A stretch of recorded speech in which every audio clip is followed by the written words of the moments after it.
I have this thing that I do when I'm in the studio that I think I also should maybe say to myself in worship more often, which is banishing judgment.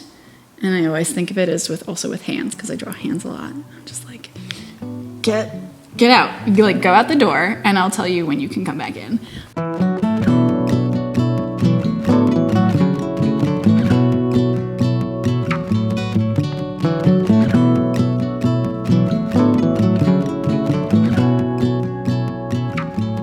My name is Maggie Nelson. I live in Portland, Maine.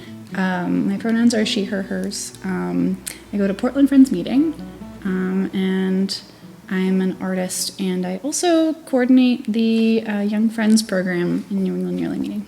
I think that the sort of like turning point that happened for me was when I started learning more about Quakerism, and I had been making art my whole life, and then I was starting to realize like, oh, the way that Quakers talk about listening for some inner voice or the voice of God or the divine, like that actually feels a lot like something very familiar, which is trying to figure out what to make. I had thought a lot about how do I set myself up so I can best listen? And for me, with art, that would look a lot like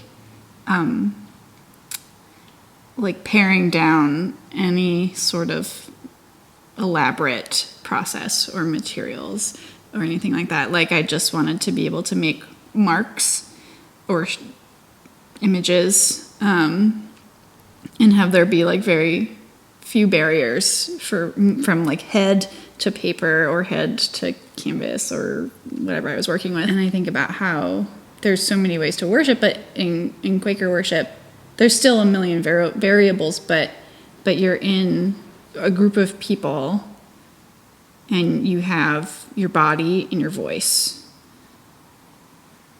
And that's kind of it. And so it's like, okay, we have these limits and then we can go to a million different places. And so I think that's helpful for me to sort of like set the boundaries and build this container that I think is really necessary. And then I think after that, it's like, well, okay, I've like built the house and now I just have to step back and like let it be filled. I feel like it's so common to see people trying to draw who maybe don't draw that often, who are just like, oh, this is terrible. And like, you've only drawn like 2 lines. And they're like, well, it's terrible. I'm just like, well, it's sort of, you can never know where you'll go if sort of you're constantly assessing what's given to you. Because if you're constantly making or constantly sitting in worship and holding what you have in your hands and judging it, then like where are you going from there? And I think that process of like banishing judgment and then seeing what comes out of that is the really spiritual process.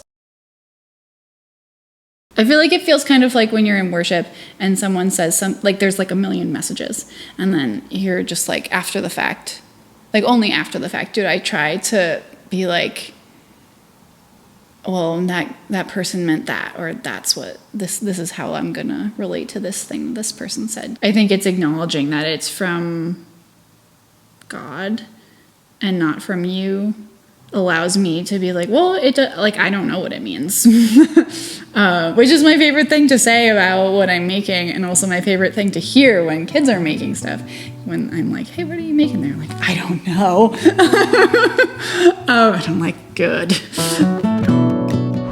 I'm here at Portland Friends Meeting in Portland, Maine. Just wanted to say thank you for watching this QuakerSpeak video. We release a new video every Thursday, and you can click on the button over here to subscribe to the channel. You can support us for as little as $1 per video. That button is just below me. You can see all the videos we've ever released in this playlist down here. Thanks again for watching, and have a great Thursday.